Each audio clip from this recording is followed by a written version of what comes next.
Et bonsoir, nous sommes le 17 octobre, il est 19 h à Paris, bienvenue dans Tunnel. Cette semaine, j'ai adoré comprendre enfin la hype de l'automne.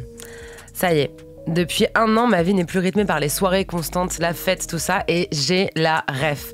J'ai la rêve des plaids, des tisanes, des bougies et même du fait de rester chez soi regarder un film, ce qui me semblait complètement inapproprié avant. Hier encore, j'avais 20 ans. Time flies. Cette semaine, j'ai détesté, et peut-être particulièrement par identification certaine, qu'un cycliste en fin de vingtaine, agacé par la conduite sportive d'un quinca au volant d'un SUV, tank complètement inutile des villes, sinon pour prouver, lui ait fait remarquer par un coup sur son précieux pare-choc et ait été assassiné pour cette impudence. Vous m'avez bien lu. Un jeune homme est mort, victime d'un homicide volontaire, pour avoir fait remarquer à un homme au volant que la ville ne lui appartenait pas. Vrai homme se fait respecter, manifestement, quitte à finir en prison à vie et quitte à traumatiser sa fille de 17 ans assise à ses côtés dans le véhicule. La masculinité toxique et ce besoin constant de prouver et écraser fait des victimes chaque jour. Ceux qui subissent ces comportements, comme ceux d'ailleurs qui les adoptent. Cette semaine, j'ai écouté en boucle, donc je le sous-entendais au début, des musiques années 70 toutes douces, dont les refrains confortables et anciens, par synesthésie peut-être, me semblent en parfaite adéquation avec les feuilles qui dehors déjà se teintent de couleur ocre. L'été est déjà si loin. L'été est la trêve. Cette semaine, j'ai découvert avec stupeur sur CNews une présentatrice qualifiait ses téléspectateurs de résistants avant de lancer le chant des partisans. Qui plus est la version entonnée par Léo Ferré, malheureux qui a sûrement opéré quelques saltos dans sa tombe. Bassesse et fausseté ont instantanément brisé mon cœur outré.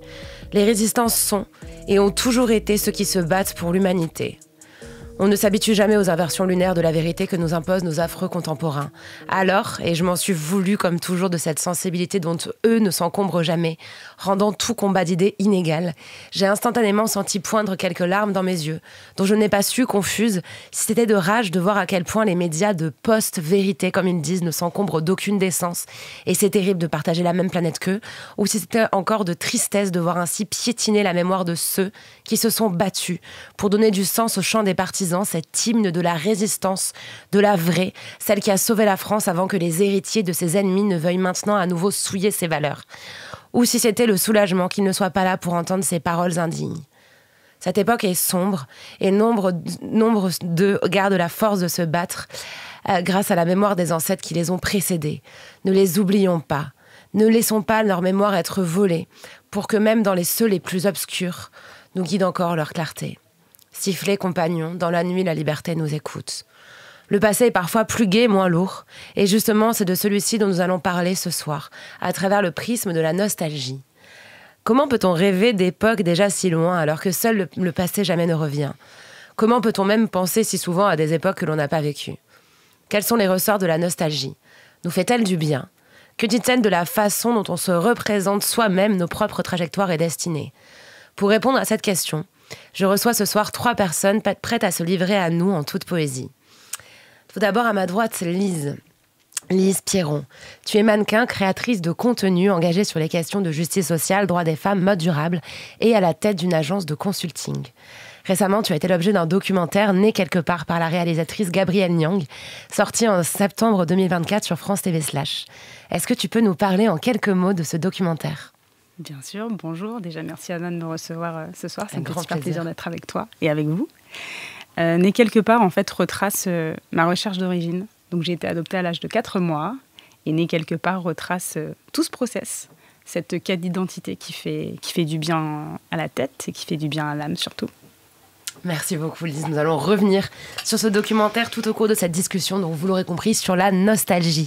À mes côtés, également à ma gauche cette fois-ci, Elvire Duvel-Charles. Tu es activiste féministe, journaliste, autrice avec entre autres un manuel d'activisme féministe écrit à 4 mains et un essai Féminisme et réseaux sociaux, et réalisatrice. On te doit notamment la série documentaire Clit Révolution. Chaque mois, tu réunis des salles obscures et combles autour de ton ciné-club Tonnerre. Est-ce que tu peux nous raconter ? Oui, j'aurais adoré avoir ton film. En plus, on s'en était parlé. J'ai adoré ton film. Tonnerre, c'est un ciné-club féministe qui a lieu chaque mois au Majestic Bastille et au Luxy à Ivry. Et en gros, l'idée, c'était comment est-ce qu'on fait pour trouver des espaces de discussions en dehors des réseaux sociaux qui soient à la fois réconfortants et à la fois qui nous nourrissent intellectuellement, politiquement, enfin qui nous donnent envie d'agir.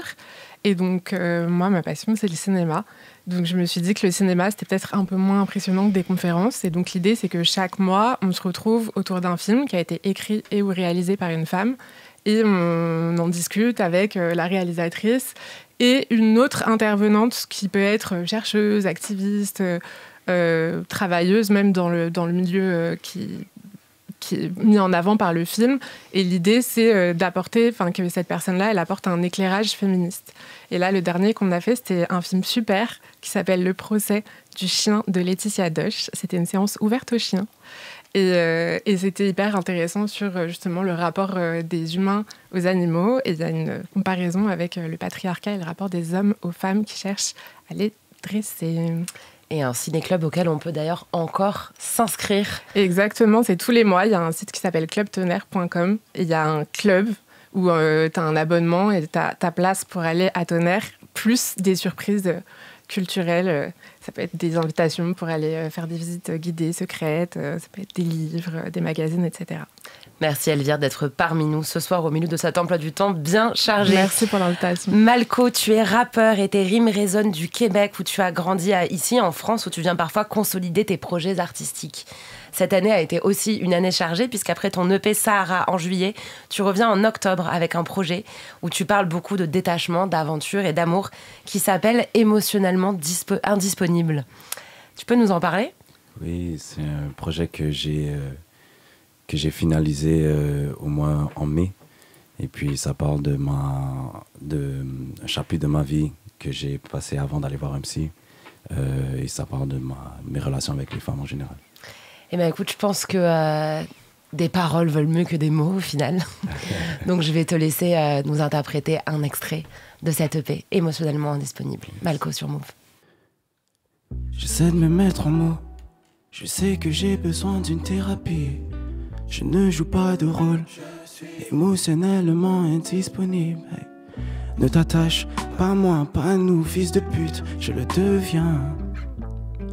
Je t'ai laissé sous la pluie sur un signe, mais tu reviens. Aucune estime de soi, défoncé le soir. Je compose ton contact, je sais que tu me répondras, car les femmes comme toi, c'est toujours le même discours, baby.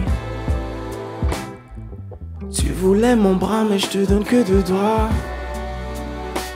Et c'est pas perso, je suis indispo, baby. Je sais que tu me répondras, car les femmes comme toi,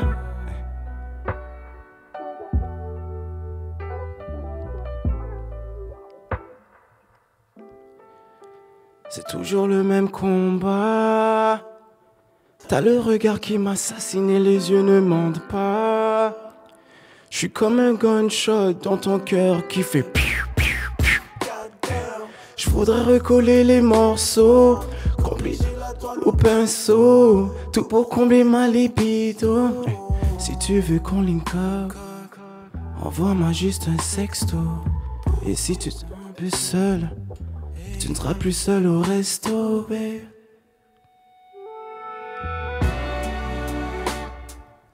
C'est toujours le même discours, baby. Et tu voulais mon bras, mais je te donne que 2 doigts. Et c'est pas perso, je suis indispo, baby.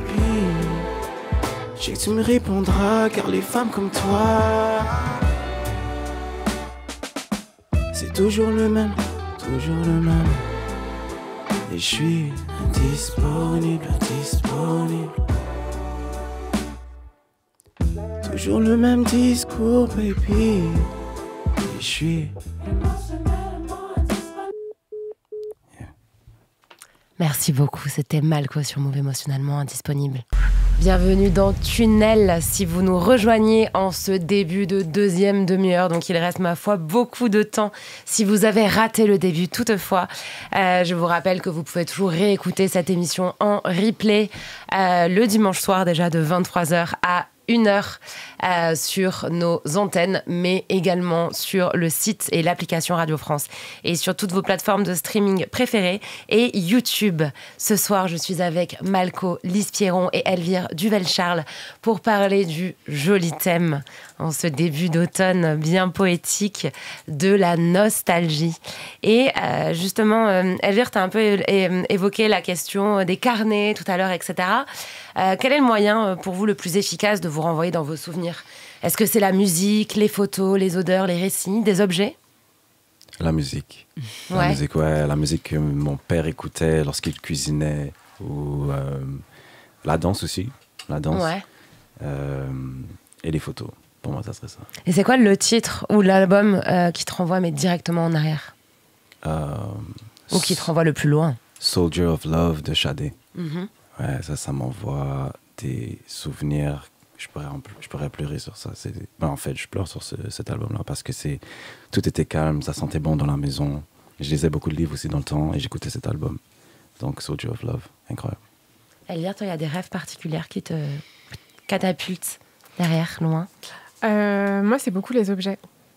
Les objets, tu vois, là. Et d'ailleurs, je les utilise même au quotidien. Tu vois, par exemple, mon père qui est décédé quand j'avais 20 ans.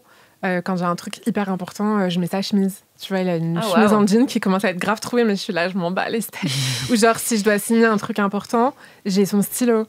Donc moi, je suis vachement attachée aux objets de...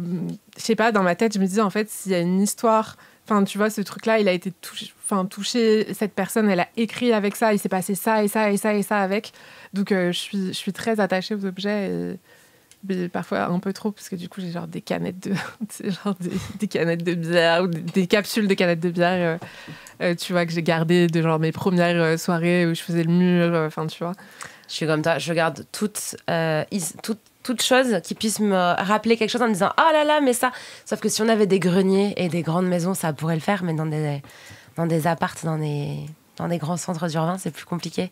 Ouais. Sur un autre objet, tu as aussi retrouvé des carnets, il me semble. Ouais, j'ai T'en as parlé en story. Est-ce que tu veux en parler un petit peu ? Ouais, mon père, il était écrivain et journaliste. Et il est exilé d'Haïti, donc il est parti quand il avait 19 ans. Je connais rien de son enfance.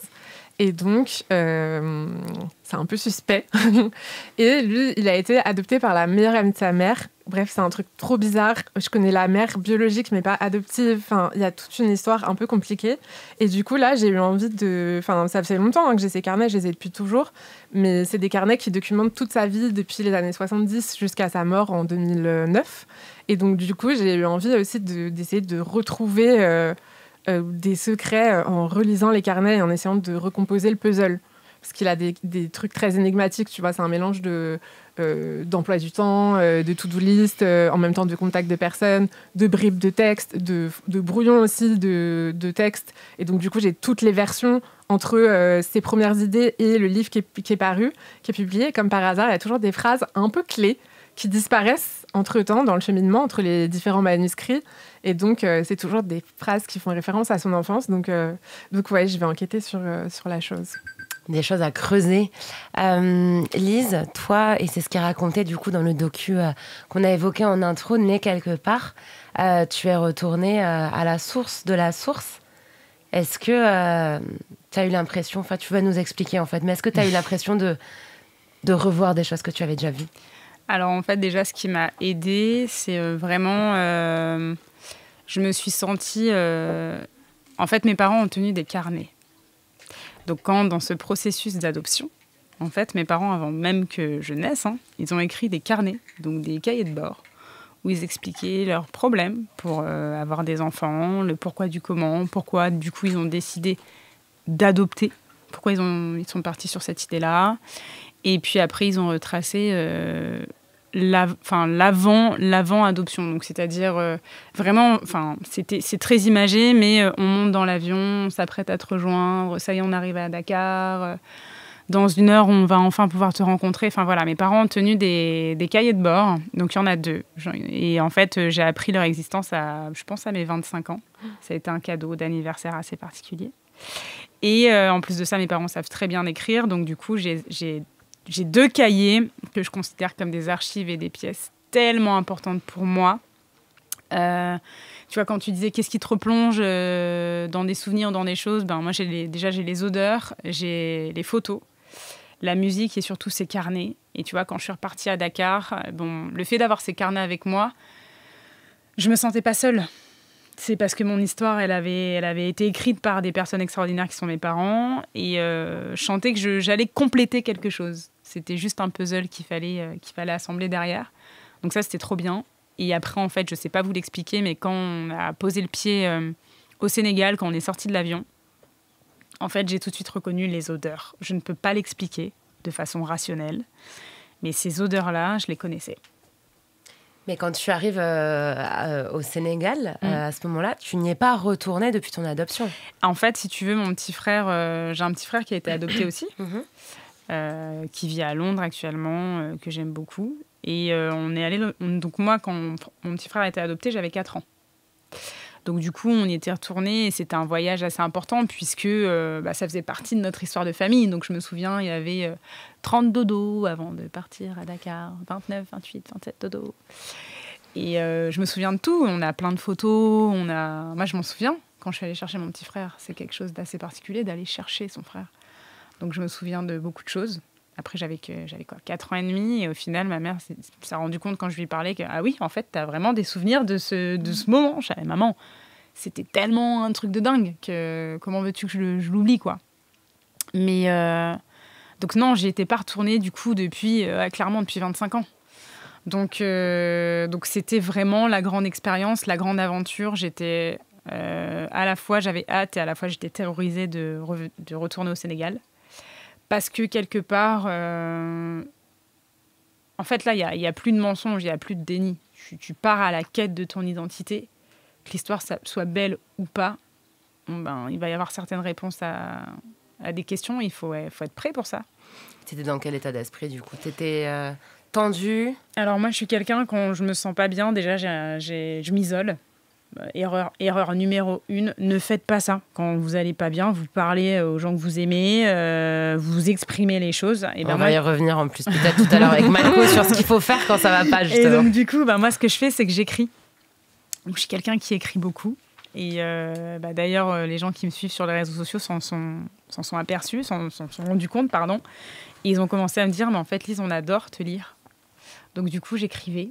Et au lieu d'écrire dans Notes, sur mon iPhone, en fait, j'écrivais des posts.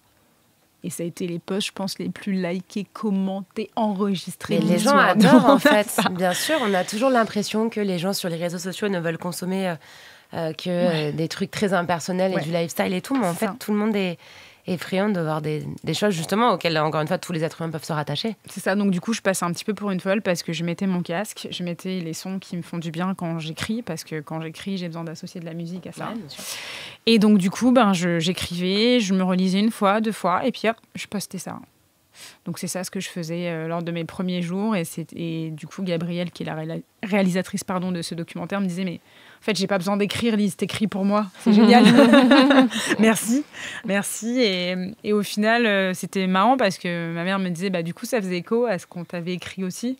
Et quelque part, sans m'en rendre compte, je leur répondais. Ouais, ça complète. Donc non, c'était comme ça que je gérais, entre guillemets, ce petit trauma, qui au final n'en est plus du tout un. C'est que j'écrivais. Et au moins, je mettais des mots sur les mots. Voilà. J'ai une question pour toi, Lise. Il y a un moment dans le film que je trouve hyper émouvant, c'est quand tu vas à la rencontre d'une tribu Peul, c'est ça ? Et donc, on te dit depuis longtemps, t'es Peul, c'est sûr, t'es Peul. Et tu commences à dire quelques mots de Peul. Et je sais plus exactement comment tu le formules, sur qu'est-ce que ça te fait, parce qu'on parle de nostalgie, de qu'est-ce que tu reconnais. Et je me posais la question de est-ce que ton rapport au Peul a évolué depuis, et surtout peut-être de revenir sur qu'est-ce que ça t'a fait exactement d'avoir dans ta bouche des mots dont tu sais qu'en fait ils viennent d'une partie de tes ancêtres, ou en tout cas de ton passé, de qui tu es, quoi. Non, clairement. Et en fait, si tu veux, quand je m'apercevais surtout que parfois j'avais des difficultés à les prononcer, je ressentais surtout de la frustration. Je me disais, waouh, on en est à ce niveau-là où en fait la langue de mes ancêtres, je n'arrive pas à la prononcer. Et en fait, je me suis dit, c'est pas grave, en fait, je me parlais aussi comme à une amie, au lieu de à chaque fois de me dire ah, c'est pas bien, t'as vu où est-ce que t'en es, en final tout est perdu. Je me disais plutôt, tu sais quoi, déjà il faudrait apprendre le Wolof, qui est la langue officielle du Sénégal, et après apprendre le Peul, accessoirement. Et surtout connecter à fond, connecter le plus possible avec eux, avec la culture. Et de toute façon, là, j'avoue que j'ai reçu une vague, et en fait non, ce sont des vagues d'amour. Je reçois des mails, je reçois des DM, les gens m'écrivent, les gens se confient. Et au final, il y a pas mal de Peuls qui vivent en France qui m'ont écrit, et ça m'a fait un bien fou, et qui ont dit en fait, on t'a vu, on t'a écouté, on t'a entendu, et on s'est retrouvés aussi dans tout ce que tu dis. Et ne crois pas, nous aussi, on vient de famille Peul, au final, on ne parle pas du tout la langue. Et tu nous as donné envie d'apprendre, parce que je me souviens aussi, quand on est arrivé au Sénégal, on s'était trompé d'hôtel. Parce que déjà, pour les adresses au Sénégal, c'est quelque chose. Google Maps, c'est ton meilleur ami. Et on ne s'est retrouvé donc pas du tout au Airbnb qu'on avait réservé. Et c'est un porteur, c'est un bagagiste en fait d'un hôtel qui nous a dit mais pas du tout, prenez un taxi, c'est à cet endroit. Il avait parlé au taxi en disant déposez-le à cet endroit, ce sera ça. Et il m'avait regardé, il m'avait dit vous avez vu, c'est tellement puissant que vous êtes revenu. Il a dit en tous les cas bienvenue chez vous. Il n'est jamais trop tard pour apprendre. Ça me donne envie de pleurer. C'est fou. Je m'en souviendrai toute ma vie. Je me le suis écrit direct, j'ai fait une photo avec lui. Et c'était tellement bienveillant. Et puis genre, je sais pas, d'une gentillesse pure, quoi. Et genre, bon voyage. Et là, le but, du coup, avec tout ce que tu as découvert là-bas, c'est d'y retourner? Alors, écoute, le but, c'est d'y retourner, mais surtout, c'est d'aider. Moi, je suis une enfant, donc du coup, qui a été abandonnée à quelques jours de vie. Et j'ai été recueillie parce qu'il y avait des structures mises en place qui étaient tenues par des femmes. Et la première structure, ça a été donc la maternité de l'hôpital Abassendao, là où je suis née. C'est un hôpital public qui est un département dirigé par des sages-femmes incroyables. Et derrière, ça a pu se faire parce qu'en fait, j'ai été récupérée donc, à la pouponnière de Dakar, qui est tenue, celle-ci, en tous les cas, celle où j'ai été moi recueillie, qui est tenue par des sœurs... des sœurs donc des religieuses catholiques qui détiennent, qui gèrent et qui managent cet établissement. Mais tout ça a pu se faire parce qu'il y avait des structures mises en place. Donc là, le but, surtout, c'est fait. J'ai créé l'association avec Gabriel qui s'appelle Les Soleils de Dakar. Et donc, on va venir en aide à la pouponnière, à la maternité de l'hôpital Abassendao, à la partie crèche qui vient d'être créée par une femme parce qu'elle s'est rendue compte que les docteurs, les chirurgiens qui travaillaient pour le public, avaient des difficultés à gérer leurs enfants, à les faire garder, à s'en occuper. Donc, elle a créé une crèche. Elle a monté ça toute seule. Et je vais essayer, on va essayer avec Gabi, à notre petit niveau, de les aider financièrement, techniquement.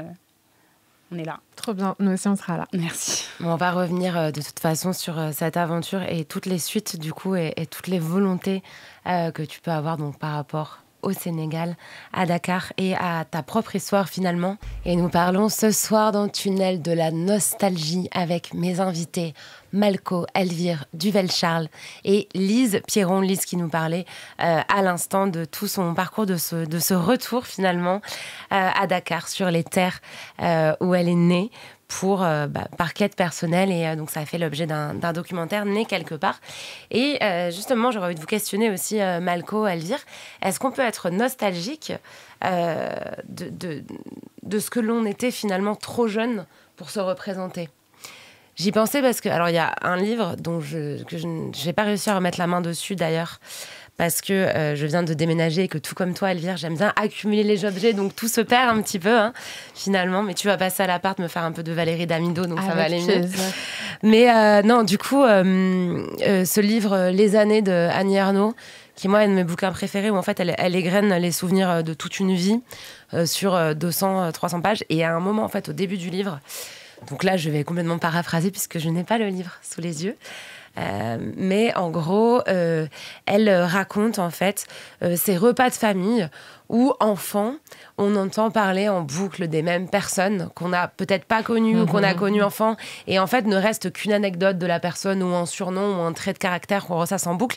Tant et si bien qu'en fait, on a l'impression de les avoir connus. On a l'impression de voir les scènes, etc. dans nos têtes. Comment ça marche pour vous, cet effet, en fait, cet effet nostalgique sur des choses dont on ne se rappelle pas consciemment? comme vous êtes... Personne veut répondre. C'est ça. Je sais pas. Je sais pas si ça me parle, moi. Est-ce qu'on peut être nostalgique, en fait, d'une époque qu'on n'a pas vécue? D'une époque qu'on n'a pas vécue. Moi, non. Ça veut dire qu'on se projette à cette époque-là, pourtant on l'a pas vécue, c'est ça? Bah, tu vois, on le voit par exemple actuellement, il y a un méga business. Netflix avait un peu ouvert les hostilités avec, comment s'appelle cette série? Black Mirror. Stranger Things. Tu vois, il y a toute il y a eu d'abord l'esthétique des années 70-80 qui est revenue à fond, avec des sons au synthé aussi. Maintenant, c'est les années 2000. Une trend qui en fait ne ressemble pas toujours d'ailleurs aux années 2000 que nous on a connues. Enfin, il y a un peu tous ces trucs-là sur lesquels tablent certains business en fait. Je peux comprendre pour certains, tu vois, il y a beaucoup de jeunes que je vois, ils sont sapés comme nous quand on était au lycée et nous justement on les voit, on est là, mais en fait non. Et en fait si tu veux juste, c'est vrai qu'à cette époque, on va se le dire, hein, c'était plus léger. Tu vois, je trouve que l'époque dans laquelle on vit actuellement, elle est dure. L'actualité, elle est violente. On vit quand même... Enfin, je suis navrée, mais l'époque dans laquelle on est... Enfin, on essaye tous là, d'être super optimistes, tout ça, mais c'est une époque qui est dure. Tu vois, tu parlais, Anna, du cycliste qui est décédé lundi. C'était lundi. C'est moi, mardi. Moi, en fait, j'étais boulevard Malesherbes dans ma voiture bloquée dans le bouchon. Justement, le soir, parfois, je prends ma voiture sur Paris, ne me jugez pas. Et je me demandais pourquoi on était bloqué comme ça là, pendant... littéralement, on est resté bloqué une heure et demie. Et quand je suis passée devant tout le dispositif policier, je me suis dit, bon, c'est quand même chaud ce qui se passe. Enfin, qu'est-ce qu'il y a? Donc j'ai regardé, j'ai googlé vite fait, boulevard Malesherbes, Paris, qu'est-ce qui se passe? Et quand j'ai lu ce qui s'était passé, donc avant que je passe, parce que moi je suis passée vraiment 2 heures plus tard, mais c'était toujours au niveau de la circulation plus que bloqué et à juste titre. En fait, non, je trouve que cet acte représente notre société actuelle. Ce manque d'humanisme, ce manque de bienveillance. On est dans une société ultra connectée, mais au final, on ne se comprend pas, on ne se parle pas, on ne communique pas. Et je peux comprendre au final que tu es une jeune génération un peu plus jeune que la nôtre, parce que je pense qu'on a à peu près tous le même âge autour de cette table, qui s'accrochent à une époque qu'ils n'ont peut-être pas forcément bien vécue, qui semblait un peu plus cool, plus légère, et où en fait, au final, c'est vrai, on en a des super souvenirs. Donc je peux comprendre en fait qu'on puisse être nostalgique d'une époque qui semblait plus douce. Mais est-ce que, par exemple, pour nous, pour les gens, on voit plein de gens de notre âge qui sont ultra bloqués, par exemple, dans Harry Potter. Il y en a énormément. Non, c'est vrai. Et tu vois, ils sont vraiment bloqués dans un truc du coup qui était notre enfance. Est-ce que c'est parce que vraiment c'était mieux avant? Parce que factuellement, on le voyait moins, il y avait moins les réseaux sociaux et tout, mais le monde a toujours été d'une violence sans nom. Mais est-ce que c'est parce que cette époque était vraiment mieux, ou est-ce que c'est parce que nous, ça correspond à notre enfance et que du coup, on avait une forme d'insouciance où finalement, il n'y avait pas de responsabilité et pas de lisibilité non plus du monde? Moi, je pense que c'est parce que c'est réconfortant, tu vois, c'est-à-dire en fait, c'est les dessins animés de ton enfance, les livres de ton enfance, tu vois, c'est pour ça aussi que je pense qu'il y a des best-sellers intergénérationnels, type Le Petit Prince, où en fait, t'es là, oui, c'est le livre de mon enfance, donc du coup, je vais l'offrir à mon enfant, qui l'offrira à son enfant. Je pense que c'est en fait, qu'est-ce que ça te... Comme tout à l'heure, tu parlais de la musique, de ce que la musique te rappelle. Je pense que c'est des choses aussi qui te ramènent à une époque passée. Moi, le seul truc, en effet, tu parles de société hyper connectée, c'est vrai que maintenant, je rencontre de plus en plus de meufs qui ont grandi avec des téléphones portables. Moi, j'avais pas eu mon premier téléphone portable avant 15 ans, et à l'époque, c'était pas un smartphone, c'était un texto. Tu pouvais faire que 10 textos dans le mois. Ouais, c'est clair. Fallait que tu comptes tes lettres. C'était quelque chose. Hein. Donc, tu disais c'était les téléphones avec la lettre 9, tu vois. La JTM, quoi. Ouais, voilà, JTM. Et tu devais effacer des SMS qui étaient très, très durs. C'était horrible, fallait faire un choix dans les textos et tout. Et c'est vrai qu'avant ça, il n'y avait pas de téléphone, et donc il y avait aussi tout ce truc-là de quand tu donnais rendez-vous à quelqu'un, tu pouvais pas... Enfin, tu vois, si la personne arrive en retard, tu sais pas si elle va arriver ou pas. Il y avait un truc quand même aussi beaucoup plus... humain. On s'organisait différemment, mais aujourd'hui, si j'oublie mon téléphone ou que j'ai plus de batterie, je suis au bout de ma vie. Et du coup, je pense qu'il y a aussi ce truc-là, tu disais, on est dans une période sombre et tout. Je pense qu'on l'était déjà, mais qu'il y avait un espèce de tri d'informations où en fait, tu regardes le JT, le journal, mais du coup, tu vas pas passer la journée à revoir toutes ces informations. Enfin, en fait, t'as pas un surplus d'informations, t'as pas un... Je pense qu'il y a ça aussi qui joue, c'est-à-dire, en fait, t'es pas surexposé à la violence du monde, et du coup, pour peu que t'aies pas lu le journal ou que t'aies pas écouté la radio ou pas vu le JT, en fait, t'as fait ta petite journée, c'était cool, t'as été à l'école, t'as fait tes trucs... Moi, je me rappelle, le 11 septembre, par exemple, c'est dans mon journal intime que j'ai retrouvé, les attentats du 11 septembre, j'ai mis 3 jours avant de voir des images. Et en fait, j'ai appris les attentats du 11 septembre quand je sortais de cours et que j'allais à la papeterie où j'aimais bien parce qu'il y avait des stylos à paillettes. Et du coup, j'entendais des adultes en parler en disant « Mais est-ce que tu as vu ?» Enfin, on s'en parlait de bouche à oreille. En fait, les gens se relayaient la rumeur et on ne savait pas exactement ce qui s'était passé. Mais les personnes qui avaient vu la télé avaient prévenu celles qui n'étaient pas devant leur télé. Mais Storytime sur le 11 septembre, moi j'ai grandi en partie à Toulouse. Et donc, il y a eu le 11 septembre 2001, j'avais 6 ans. Donc, forcément, tu vois les tours tomber à la télé, t'es choc-barre. Mais derrière, 10 jours après, on a eu AZF. Je ne sais pas si vous vous rappelez. Mais si, complètement. Donc, ça veut dire, nous, j'étais en CE1, je crois. On est dans la cour de récré. C'est la récré du matin. Le ciel devient orange. On a entendu un grand boom, machin. On sait tous confusément qu'on a nos parents qui travaillent à tel ou tel endroit. Et en fait, on ne sait pas ce qui se passe. Et pareil, les maîtres et les maîtresses, ils n'ont pas les infos en continu qui arrivent. Ils ont fait quoi ? Ils ont mis la radio ? Alors, ils ne savaient pas non plus ce qui se passait. À la radio, ça n'en parlait pas encore parce qu'il n'y avait pas l'immédiateté des infos. Du coup, ils ne savaient pas quoi faire. Ils nous faisaient rentrer pour nous protéger de ce ciel qui était vraiment devenu orange. Puis, ils nous faisaient sortir parce qu'on leur disait qu'en fait, il y avait des vitres qui avaient explosé au Mirail. Donc, c'était la zone où il y avait l'usine. Puis, en fait, on nous faisait re-rentrer. C'était la panique à bord. Alors que là, en fait, ce serait de nos jours. En 5 minutes sur Twitter, tu aurais su ce qui se passait. BFM en aurait parlé. Je ne vais pas louer les mérites de BFM, attention, mais juste dire que maintenant, il y a une information qui est quand même plus rapide. France Info. Et voilà, France Info, par exemple. En plus, on est dans la bonne maison. Merci de faire de la promo. Nous discutions justement donc, de ces époques en fait, qui reviennent un peu sur le devant de la scène assez soudainement et qui ne sont pas toujours très fidèles à finalement ce que nous, on a vécu. Et pendant que vous n'entendiez pas, pendant la musique, nous avons parlé notamment des skyblogs. Est-ce qu'on est vraiment sûr que les gens qui, justement, maintenant sont nés dans les années 2000 et pensent s'habiller et vivre un peu comme à l'époque des années 2000 ont le bon goût qu'on déployait sur nos skyblogs ? Non, mais déjà, ma styliste, j'étais choquée. Ma styliste, Charlotte, si tu m'entends, ouais, je te call out. Elle connaissait pas Caramel. Non, on arrête. J'avais trouvé un t-shirt Caramel et quand je lui ai dit je voulais mettre mon t-shirt Caramel, elle m'a dit c'est qui ? Quelle année ?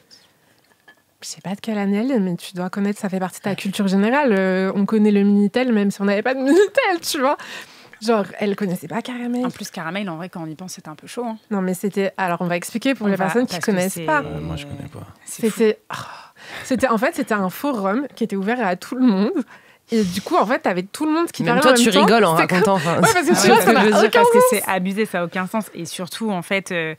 niveau protection de l'enfant, de tout. Mais zéro, de fou, bien sûr. Enfin, tu pouvais parler avec des types de 40 ans, t'en avais 12. La bonne ambiance, quoi, finalement. Ça, c'est la France. En fait, c'était un chat, mais avec des centaines de personnes. Et après, t'avais ton pseudo. Et après, tu pouvais ouvrir des conversations privées avec des personnes qui parlaient dans le chat. Donc, par exemple, les gens, ils faisaient s'il y avait quelqu'un qui faisait plein de blagues et tout, après, tu passais en privé et tu disais « Ah, machin, trop drôle ». MDR. C'est ça. Après, tu lui donnais ton MSN si tu l'aimais bien. ASV. Ok. ASV. T'as connu MSN Messenger ? Ouais, j'ai connu MSN. Après, t'es de quelle année, toi ? Du coup, t'es de 2000 ? Ouais, 2000 exactement. Ah, donc t'as la limite pour connaître MSN Messenger. Ouais, moi, c'est MSN, c'est là que j'ai commencé. Ah, mais ça a duré Messenger. alors. MSN, ma soeur, elle est 2000, elle connaît aussi. Elle a eu la ref. Oui, ça a duré. Hein. Parce que avec le Wiz, tu pouvais whizzer. Ah là là. Ah, ça, c'est le truc qui vibrait, un truc comme ça. Pour ton écran. Et ça, j'ai connu ça. Voilà.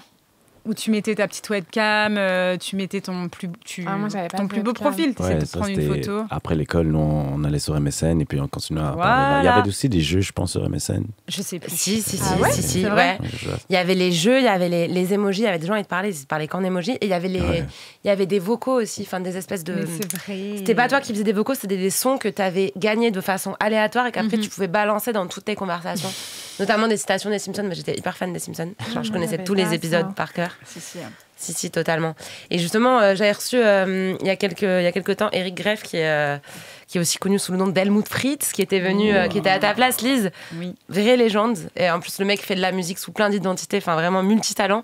Et il nous avait parlé de la tournée I Got a Feeling, qui est actuellement en France un peu partout. Et c'est une tournée des années 2000. Et en fait, ça a grave de succès.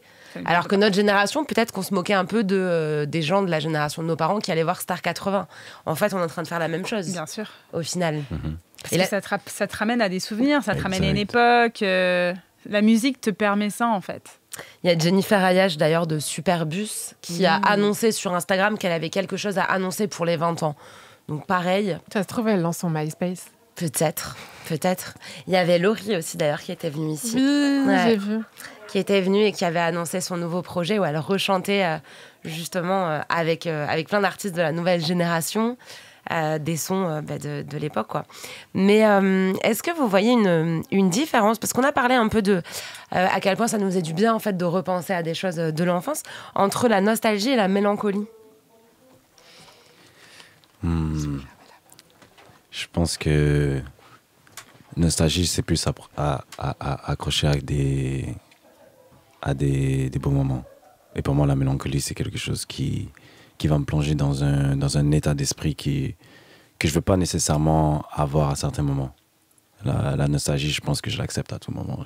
J'aime bien être nostalgique. À part peut-être quand je fais quelque chose de productif, et là, je ne veux pas nécessairement être nostalgique, mais ouais. Et la mélancolie, elle peut être dangereuse. Exact. Bah de base, même, c'est connu. Enfin, c'est la désignation d'un trouble de dépression profonde. Parce qu'au final, la mélancolie, elle te fait penser qu'avant, tout était beau. Elle te fait même, pour certaines ruptures amoureuses aussi, tu vois, où tu étais là, genre, mais en fait, non, pourquoi ça s'arrête? Ça s'arrête parce que ça doit s'arrêter, en fait. C'était toxique as fuck. Et en fait, tu te dis, bah non, ta mémoire fait en sorte de garder que les bons souvenirs, tu vois.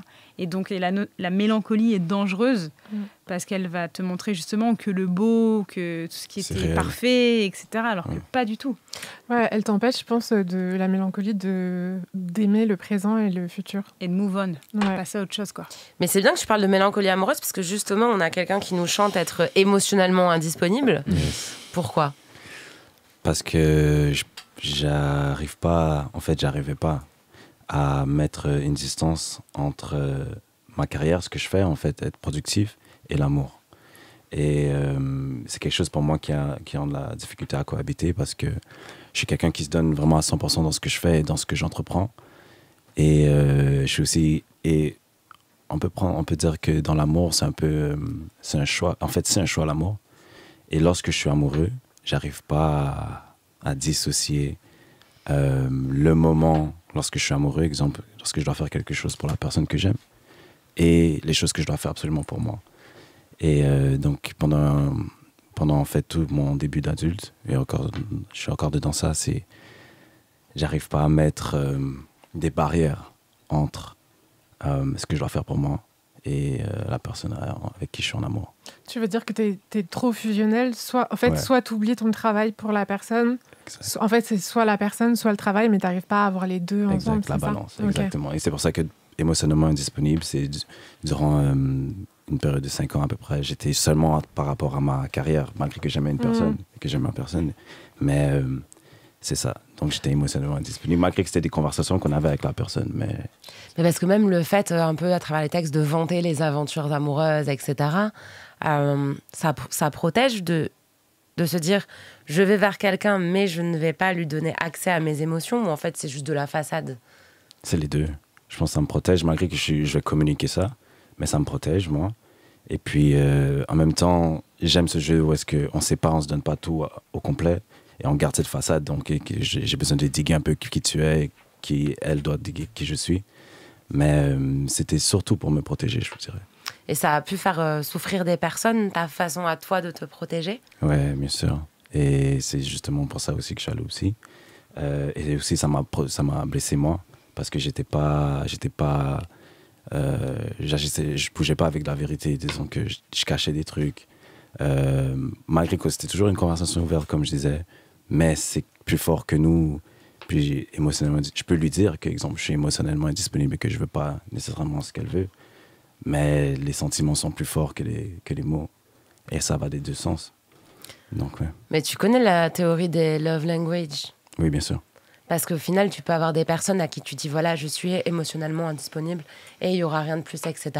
Si derrière ta façon de te comporter leur laisse à penser que tu as des sentiments, etc., et ben ça peut, ça peut aussi faire du mal dans ce que tu donnes, etc. Malco, tu nous racontais à Elvire, Lise et moi, justement, la raison de certains comportements amoureux, etc., qui t'ont beaucoup inspiré dans tes textes. Et ça aurait été intéressant, si tu as envie d'en parler, parce que j'ai un peu lu ça sur toi, que tu nous parles de la thérapie que tu as pu entreprendre. Yes. D'autant plus en tant qu'homme, parce que les hommes français ont tendance à ne pas trop aller en thérapie, malheureusement. Et aussi de commencer à nourrir ton œuvre, finalement. Ouais, je dirais pas que ça soit... C'est tous les hommes en général. Et même moi, ça m'a pris un bon moment avant de juste accepter de vouloir aller en thérapie. Parce que d'où je viens, c'est pas bien vu. C'est en mode, si tu vas en thérapie, c'est que sûrement tu as soit un problème mental ou bien tu dois juste, on dit ça en anglais, tu dois man up. Juste endurer ce qui t'arrive. Et ça, c'est une mentalité qui a été très difficile et très longue pour moi de délaisser. Donc, j'ai décidé d'y aller parce que je veux juste m'améliorer en tant que personne. Et ça, je pense que tout le monde, en tout cas, je le souhaite à tout le monde. Il faudrait que tout le monde le fasse. Et moi, en tant qu'homme, c'était difficile pour moi de juste m'exprimer par rapport à mes émotions, par rapport à ce que je vis. Parce que j'ai tendance aussi, comme je disais plus tôt, lorsque je suis dans mon travail, je me donne à 100% et j'ai pas le temps de prendre une pause et vraiment réaliser, être dans le moment présent. Et donc, lorsque je suis allé en thérapie, c'était vraiment une façon pour moi de prendre une pause dans mon quotidien, parler de ce que j'ai vu, de ce que je ressens, et surtout avec mes relations avec les femmes. Et est-ce que ça t'a fait... est-ce que tu as vu ce que ça a fait en toi? C'est-à-dire, est-ce que ça t'a fait du bien? La thérapie? Ouais, et est-ce que ça a commencé tout de suite ou est-ce que c'est pour que tu fasses la promo de la thérapie? Non, mais en plus, c'est un vrai sujet parce que tu disais les mecs comme moi, mais il y a aussi un sujet par rapport aux hommes noirs qui sont supposés être encore plus virils que les hommes. C'est fou. Et où il y a un truc où vraiment, c'est en fait, si tu as besoin de quelqu'un pour gérer tes émotions, c'est que tu gères pas. C'est un truc qu'on t'apprend depuis que t'es petit, de pleure pas, t'es pas une fille, pleure pas, etc. Donc j'imagine qu'il y a un truc. Donc est-ce que ça a fait un effet? Est-ce que ça c'est un mythe ou est-ce que ça fonctionne et ça a fait quelque chose en toi? Et si oui, quoi? Non, c'est pas un mythe du tout. Ça m'a aidé grandement à juste prendre conscience de mes automatismes que j'avais depuis que je suis tout jeune, d'où ça vient, pourquoi j'ai ça. Et puis aujourd'hui, oui, j'ai encore bien sûr, on a tous des traumas, mais maintenant je suis conscient d'où ça vient. Je suis conscient que des fois j'agis, c'est ça par réflexe, surtout dans mes relations avec les femmes, parce que ça vient de là et au moins je peux me remettre en question et essayer de dompter ce réflexe-là et de faire en sorte que tous les jours, lorsque je m'adresse à quelqu'un, lorsque je parle, lorsque je suis seul, pourquoi je le fais et essayer de le changer pour devenir une meilleure personne. Donc certainement, ça m'a aidé. Lise, on a enfin un homme qui est allé chez le psy. Est-ce que tu as une question à lui poser, toi aussi? Non, je voulais juste te dire bravo. Merci.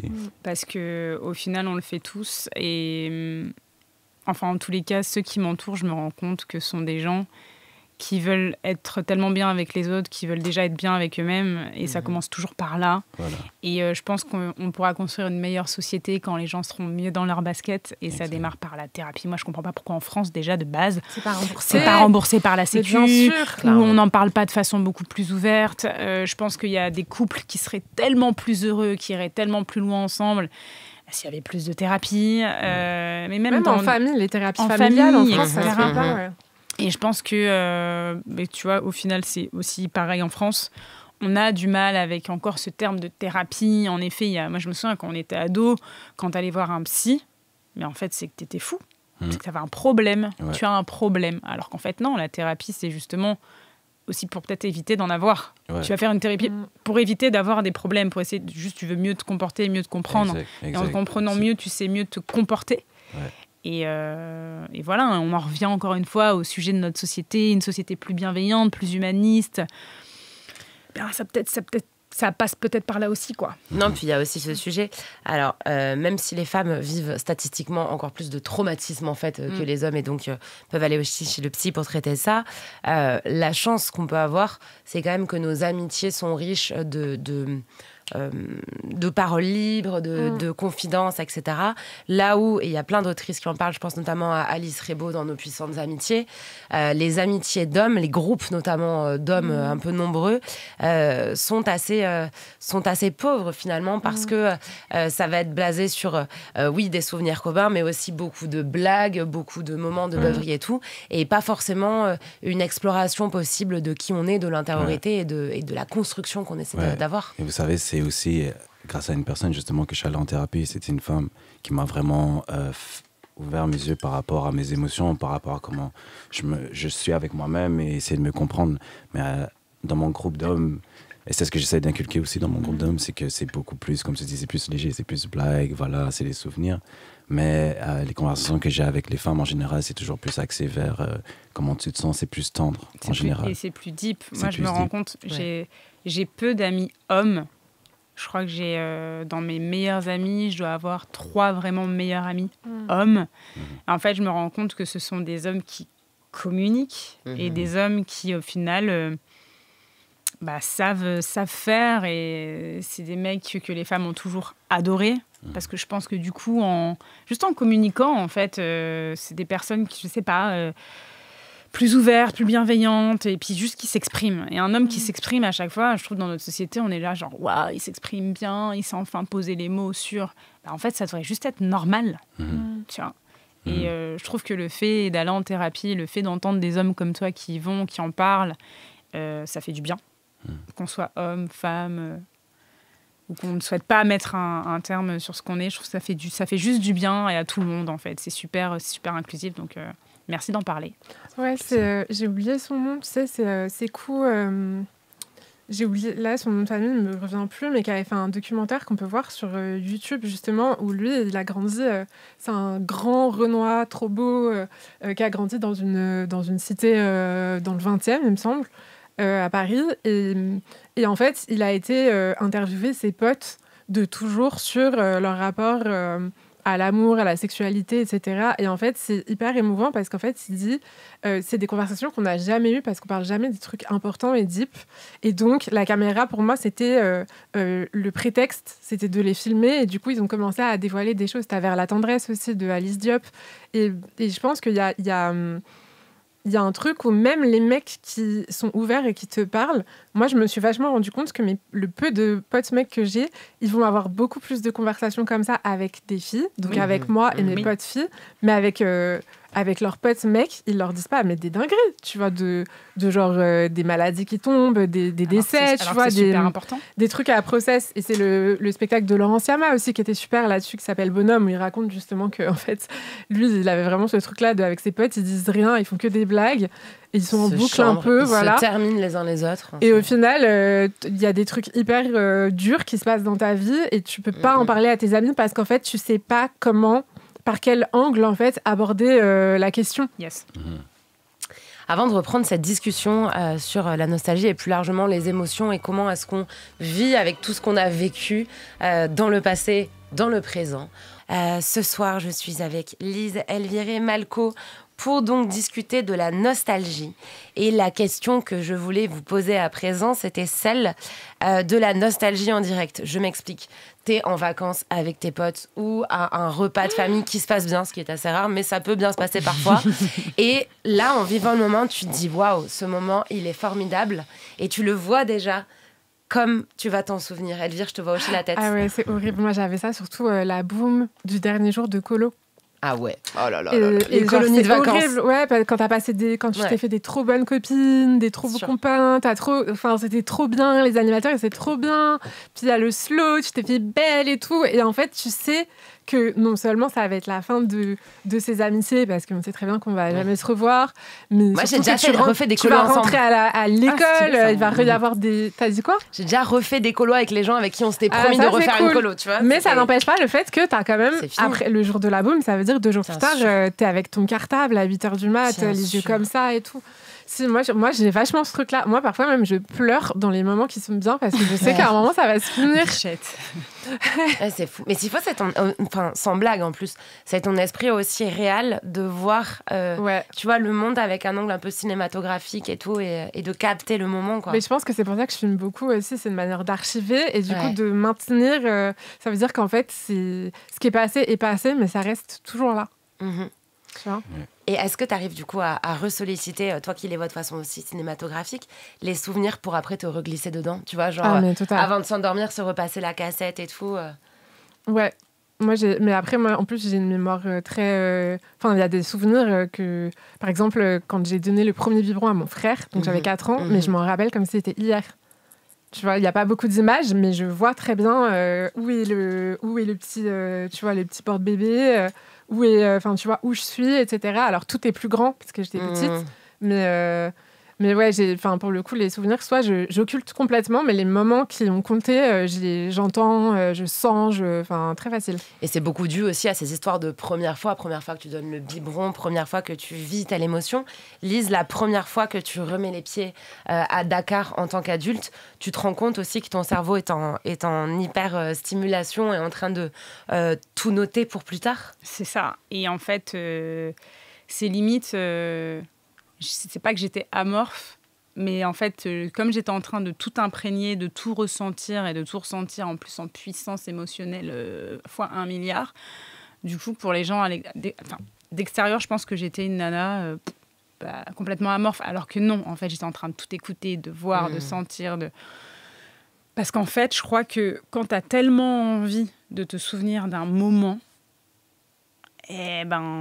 t'essayes de capter le maximum possible, quoi. Et c'était un petit peu ça. Et du coup, je me souviens de détails, mais je me souviens de la couleur des boucles d'oreilles de la nana de la douane. Je me souviens des couleurs, de la couleur des chaussures du mec devant moi que je trouvais qui était super loin à avancer pour qu'on puisse enfin passer Sportic et sortir de l'aéroport. Et parce qu'après avoir passé la douane, il y a encore un autre contrôle des bagages qui est fait. En fait, voilà, c'est des petits détails, mais du coup, je m'en souviens. Et au-delà de ça, t'as envie que ça reste gravé dans ta mémoire, en fait. Je pense qu'il y a des moments où t'as envie vraiment que ça reste gravé dans ta mémoire. Et il y en a d'autres qui restent gravés dans ta mémoire et t'aimerais bien les oublier. Vraiment pas du tout. Et t'es là, genre, intrusif, je te jure.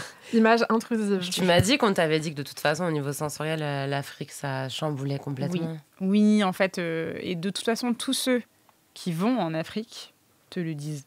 En fait, dès que tu atterris et tu poses le pied sur le sol africain, le continent africain dans son ensemble, c'est un autre monde en fait. Et ça doit être pareil en Asie, ça doit être pareil en Amérique latine, c'est pareil quand tu vas aux US, Canada. En fait, il y a vraiment cette notion de voyage, tu vas vers l'ailleurs. Tu vas... Et c'est vraiment ça. Et au-delà de ça, donc l'Afrique, nous, en plus de ça, moi, quand je suis retournée, c'était en novembre. Donc, tu vois la vibe de novembre. Complètement. Et chez nous, il fait nuit à 17h, etc. Là, on est arrivé dans un pays où il fait chaud. Où il faisait littéralement 30 degrés dès que tu sortais de l'avion. Tu vois, mais on devait en plus faire ta valise et galérer à faire la valise. Du coup, j'étais genre, mais du coup, dans mes affaires printemps-été, je garde quoi? Mais au final, ça fait du bien de faire une valise d'été en novembre. Vraiment, si vous avez l'occasion, faites-le, ça fait un bien fou. Ça fait un bien fou.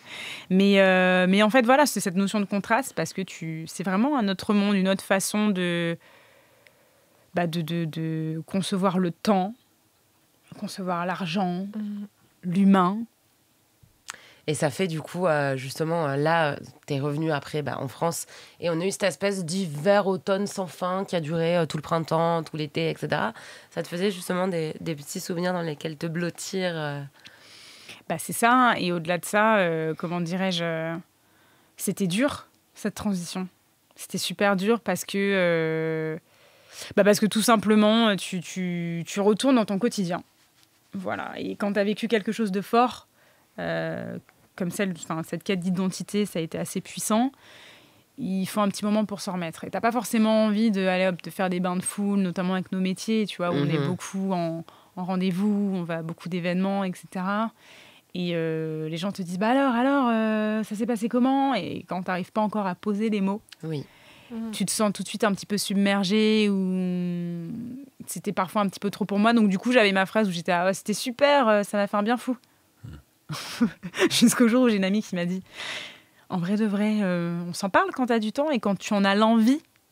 Et ça fait du bien d'entendre ça. Donc cette musique, c'est la bande-son de la trend qu'on voit beaucoup sur TikTok, mais aussi sur Instagram, puisqu'Instagram, on le rappelle, a un petit peu copié TikTok sur les réels. C'est la trend Nostalgia Core. Donc sur cette bande-son, défilent des images de dessins animés, de petits gâteaux qu'on a pu avoir quand on était enfant, ou des images de sol, de pelouse mouillée avec le soleil qui passe à travers. Ça rappelle le retour de l'école, enfin, que sais-je. Pourquoi est-ce que cela apaise autant, selon vous ? Ça fait du bien à l'âme. Déjà, écoute la musique. Elle est smooth. Elle est aquatique. Elle est aquatique, elle t'embarque quelque part. Moi, quand je l'entends, je vois plus une route avec une forêt, une certaine lumière. C'est apaisant, je trouve ça très apaisant. Ça m'étonne pas que ça ait fait le buzz. Mais c'est marrant que tu cites les routes parce que souvent les gens, dans les éléments des choses qui les rendent les plus nostalgiques sur les réseaux sociaux, ils citent les trajets en voiture justement, où tu avais la tête collée, etc. Toi qui viens justement du Canada où on s'imagine les grandes étendues et tout, t'as des rêves par rapport à ça? Pas vraiment. Moi, je viens vraiment plus de Montréal, qui est une grande ville déjà. Peut-être que ça peut rider aux quatre coins du Canada. Rarement. Hein. Je suis pas sorti trop de Québec. Je suis allé en Gaspésie, peut-être en Gaspésie qui est à peu près 8 heures de où j'habite, 8h30, 7h, 8h. Et puis, là, j'ai pu voir de grandes étendues, des forêts. J'ai pu voir la mer aussi. Mais il faudrait bien que je sorte en comment on appelle ça? En Colombie-Britannique. Pas britannique, excuse-moi. J'ai oublié le nom, ça ne me vient pas. Une autre province. Exact, une autre province, parce que là, c'est très, très, très, très beau. Mais je n'ai pas eu la chance encore d'y aller. Il faudrait. Elvire, toi, les trajets en voiture? Ça me rappelle trop de bons souvenirs, parce que mon beau-père, il est italien, donc tous les étés, on allait en Italie, mais en voiture. Donc à l'époque, c'était pas un bon souvenir. C'était vraiment genre, ça durait hyper longtemps, fallait faire un premier stop pour aller jusqu'à Rome et tout. Mais en fait, du coup, c'est des moments où déjà, tu te laisses porter, tu regardes le paysage. Puis du coup, on avait quand même plein de jeux pour faire passer le temps plus rapidement avec mon frère et ma sœur. Donc il y avait les jeux de genre, dès qu'il y a une voiture blanche, je le dis, etc. Et aussi, je pense que les trajets en voiture, quand on n'est que 2 ou 3, c'est aussi des moments où tu as des conversations parce que tu n'as pas d'autre choix. Enfin, il faut bien faire faut bien faire passer le temps. Et du coup, il y a un truc de...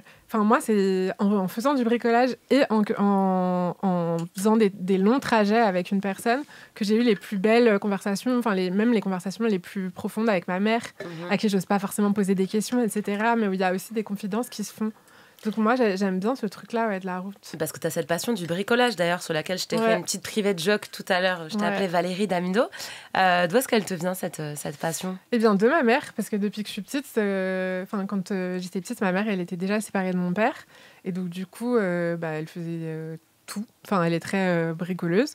Et du coup, justement, je pense que c'est parce que j'assistais, tu vois, même pour les trucs Ikea et tout, juste à être là, trier les vis, etc. Mais du coup, c'était des moments de calme où, comme il y avait quand même le temps de devoir faire le meuble ou poser l'étagère, et en fait, entre les moments techniques où tu te concentres un peu pour savoir ce qu'il faut faire, il y a des conversations qui émergent et qui sont intimes. Et puis, c'était aussi un moment privilégié, parce que du coup, j'avais aussi des frères et sœurs. Mais du coup, là, c'était un moment où j'étais seule avec ma mère et où, du coup, je pouvais lui poser toutes les questions. Et elle me posait des questions... qui sortait du coup de la frénésie de tu vois, elle rentre, c'est l'heure de, faut mettre la table, faut prendre le bain, faut machin, c'était comment tes notes à l'école, et puis merci, au revoir. Donc c'était des moments aussi un peu hors du temps. Le bricolage chez toi, Lise, toi, j'aimerais bien savoir aussi tes rêves. Moi, je m'en suis noté quelques-unes. J'ai essayé un petit peu de me souvenir. Donc, dans ma nostalgie, se glissent pêle-mêle les chairs de poule, les J'aime lire et tous les autres livres de la bibliothèque pour enfants. Très important, d'ailleurs, on salue au passage notre copine commune Camille Moncarnel pour son tout récent et si joli Fleur de sel, paru hier, dont elle nous parlera à son prochain passage. Et donc, dans ma nostalgie, se glissent aussi les Sims et leur bande-son. On va l'écouter d'ailleurs après. Les feutres qui sentaient les fruits, pour lesquels j'organisais d'obsessionnelles élections pour savoir lequel sentait le meilleur. C'était toujours la myrtille. Ouais, je suis d'accord. Il y avait l'odeur aussi du sol si chaud de chez moi quand il recevait quelques gouttes d'eau pendant les kermesses et que d'un coup ça sentait l'eau. Je sais pas comment expliquer autrement, il n'y avait pas de pluie malheureusement, c'était pas à Paris. Celle aussi de la lavande et des forêts de pins, le Tour de France aussi et le rugby auquel je ne comprenais rien et c'est toujours le cas, ainsi que le titre Love Don't Let Me Go dont je me souvenais comme le générique de l'île de la Tentation qu'avec ma cousine du même âge nous n'avions pas le droit de regarder mais dont nous sentions des bribes depuis en haut. Et en fait après recherche de sources hier je me suis rendu compte que c'est faux. C'était pas le générique de l'île de la Tentation. Donc je voulais vous poser la question aussi des souvenirs qu'on a, des souvenirs qui sont faux. Mais bien sûr. Ça vous est déjà arrivé, vous êtes nostalgique d'un truc 100%. Et t'en parles devant tes parents et là ils te mettent une clim de fouille sur la... Non mais c'est pas arrivé. C'est pas du tout c'est ça. Là. Okay. C'est fou comment le cerveau fonctionne, hein. Vraiment. Peut-être c'est pour te réconforter à un moment.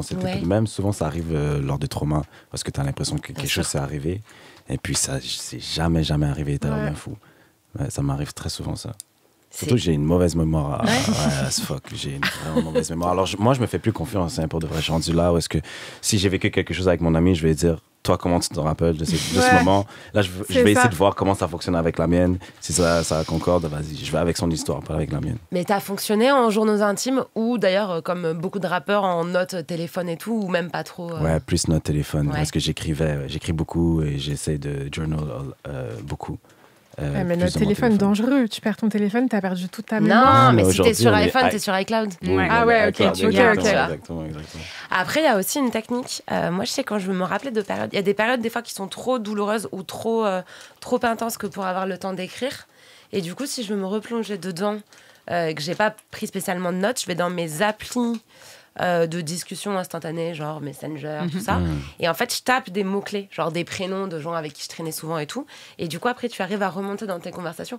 Et je sais pas, tu retrouves des conversations de préparation de soirée d'il y a 10 ans et t'es propulsé dans une autre époque, une autre façon de parler, un autre truc. Et t'es là, mais c'est complètement fou.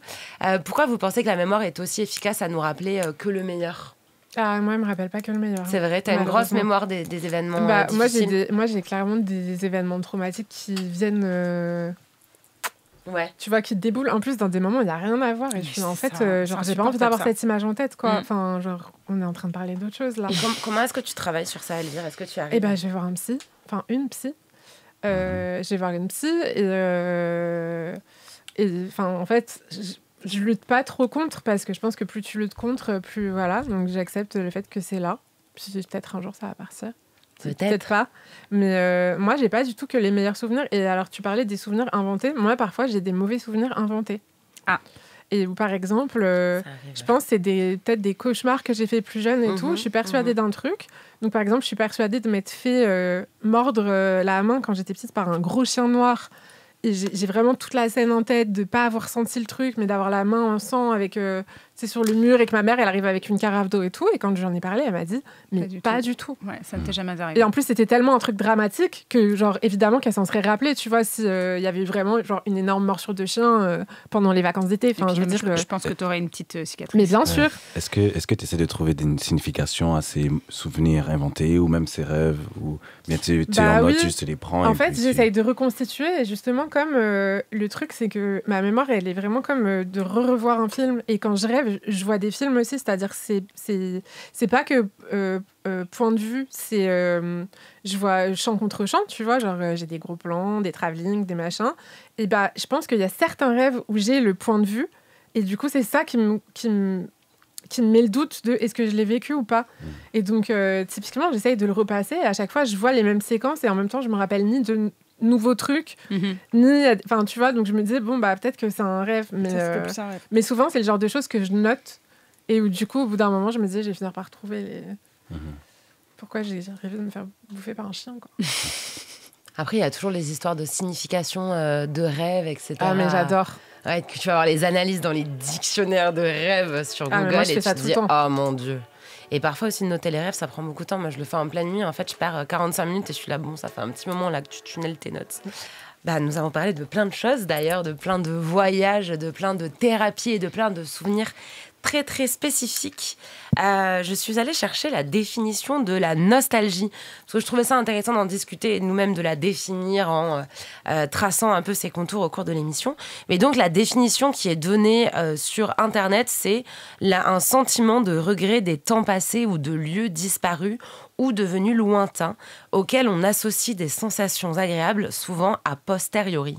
Quel serait, selon vous, l'équivalent du sentiment de nostalgie appliqué au futur ? Vous avez 4 heures. Non, je suis pas d'accord avec la définition sur le regret. Mais moi non plus, c'est pour ça que j'étais là. Mais je vous écoute, j'attendais vos réactions. Non, je suis pas d'accord. Je suis pas d'accord sur le regret. C'est plus une sensation de manque, enfin tu vois, d'un rappel de trucs, de dire ah c'est une époque qui me manque ou j'aimerais bien y retourner, ou ah c'était cool. Mais du coup, c'est ce que je disais au début de l'émission. Moi, je suis aussi... Enfin, je suis pas une personne nostalgique parce que aussi j'ai ce truc-là d'avoir hâte de ce qui va se passer demain, dans une semaine, dans 2 semaines, dans 2 mois, dans 2 ans.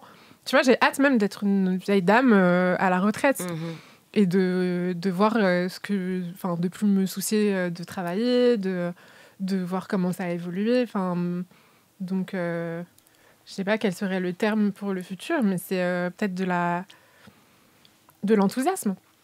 Parce que, est-ce que ça peut exister, cette idée d'être bloqué dans le futur ? Je m'explique.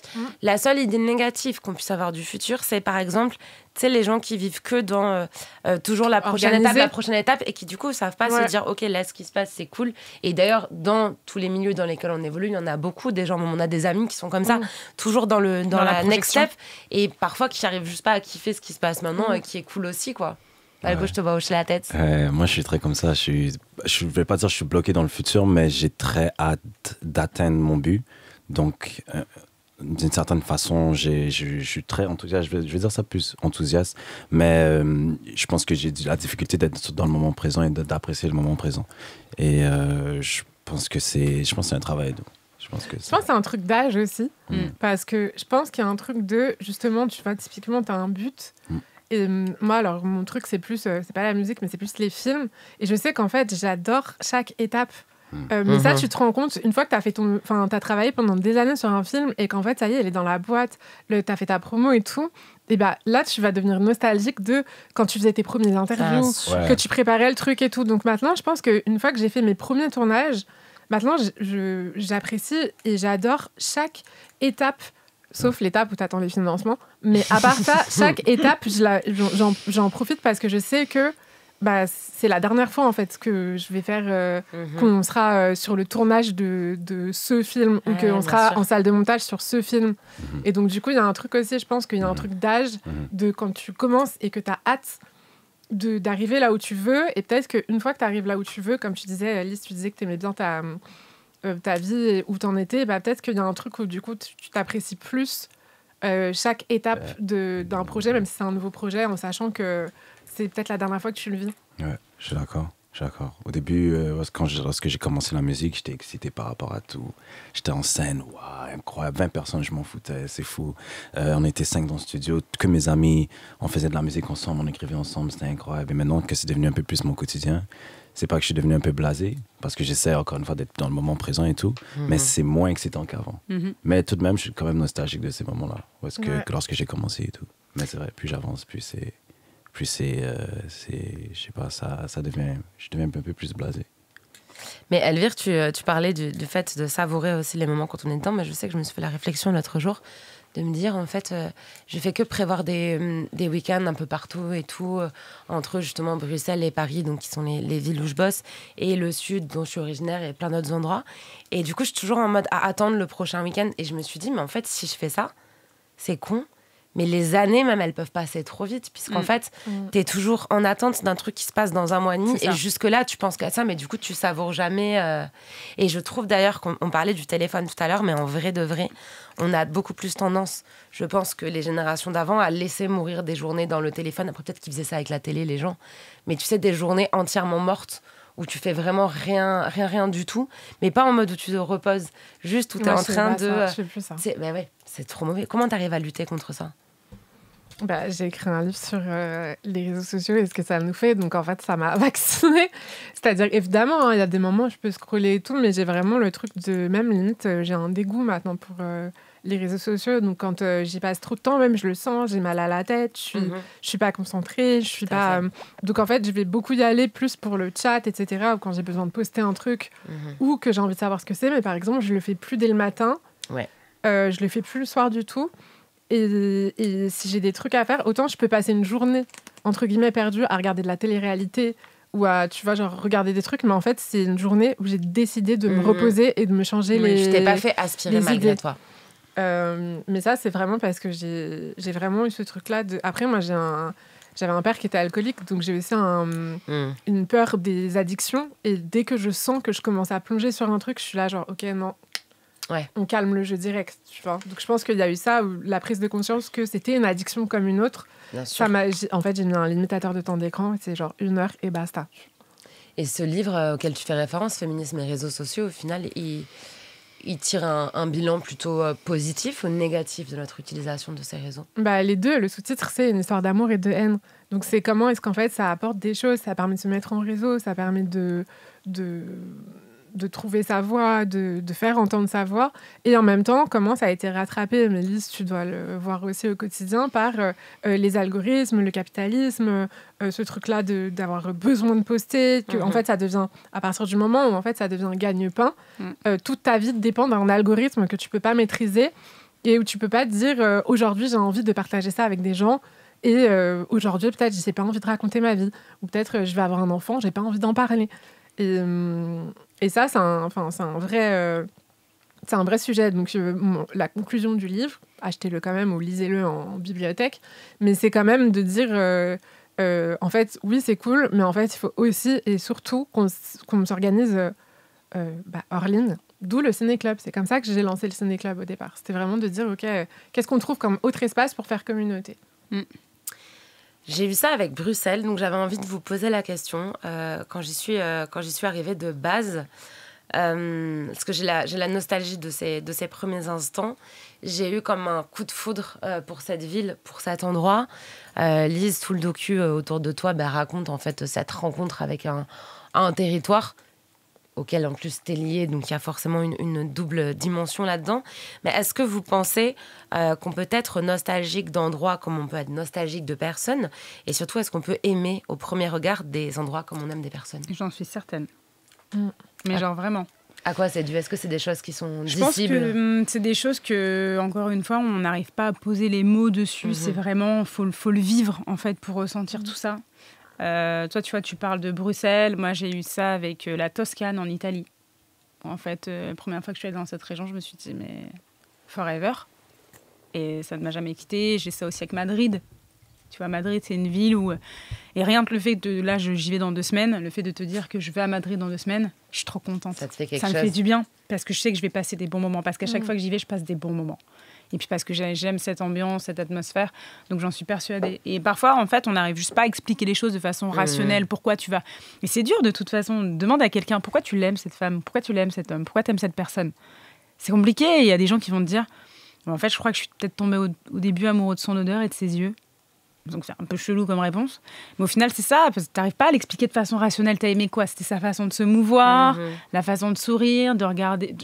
Tu peux pas trop l'expliquer. C'est pareil avec des endroits. Ouais, se sentir complète en étant chez soi. C'est bien, tu te sens bien. Tu te sens là où tu es, tu t'y sens bien. Ouais, c'est l'énergie que ça dégage. Voilà, vraiment. Malco, toi, tu arrives à créer du coup par ici, bien loin de chez toi au final.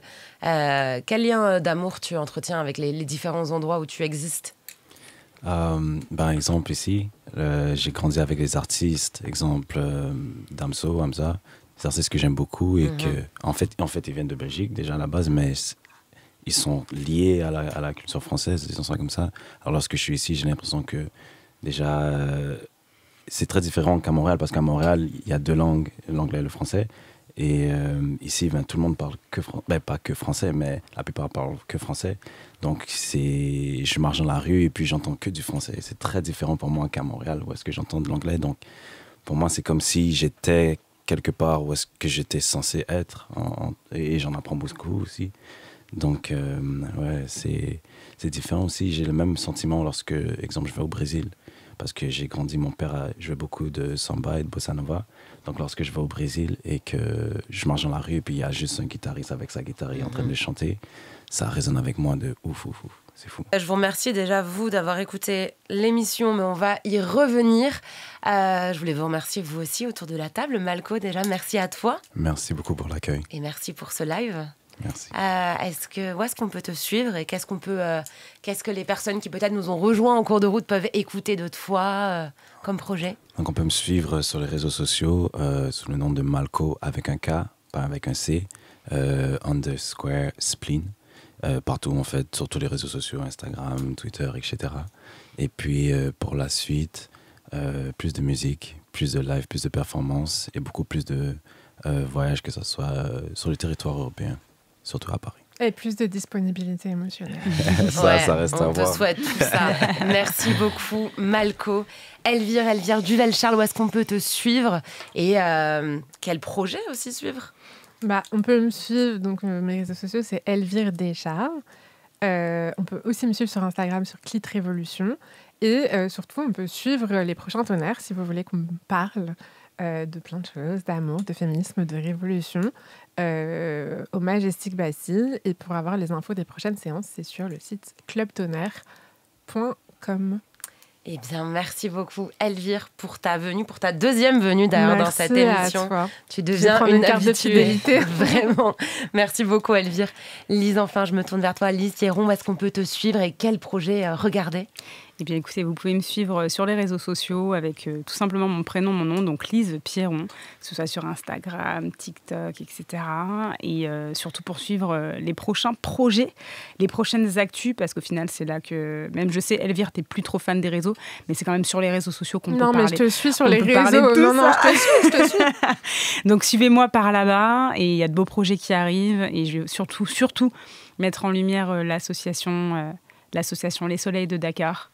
Et j'ai trop hâte de vous en parler. Donc, merci en tous les cas pour la force. Merci Anna pour l'invitation. Avec grand plaisir. Je suis un enfant qui a été biberonné Radio France et plus particulièrement France Inter. Donc du coup, ça me fait beaucoup d'émotion d'être là avec vous aujourd'hui. Et on peut voir ton film encore sur France, on peut voir sur la plateforme de France TV. On peut voir le film, exactement. On est quelque part. Mais tu as raison, Elvire, tu as raison. Fais ma promo. On bosse ensemble pour les prochaines. Est-ce qu'il faut un abonnement, exemple? Alors, il ne faut pas du tout un abonnement. C'est gratuit. C'est sur la plateforme France TV. Vous tapez Né quelque part. Et vous pourrez voir cette histoire qui est la mienne, qui est authentique et j'espère qui est sincère. Mais avec les retours qu'on a, on est trop contents. Avec Gabriel, on a des trop beaux retours. Vous me direz ce que vous en pensez. Merci pour tout, en tout cas. Eh bien, merci beaucoup, Lise. Je vous remercie à nouveau d'avoir suivi cette émission encore. Vous êtes de plus en plus nombreux à la suivre à l'antenne, évidemment, mais aussi en podcast, car oui, elle est disponible sur l'application et le site Radio France, mais aussi sur toutes les plateformes de streaming. N'hésitez pas, d'ailleurs, à mettre 5 étoiles si vous avez écouté jusqu'au bout. Et n'hésitez pas aussi à regarder sur YouTube si vous voulez nous voir en mouvement. Et d'ailleurs, par exemple, me faire tomber mon café dessus en plein live. Voilà, on se dit à la semaine prochaine, 19h, 21h sur Move. C'est tout musique après moi. Salut.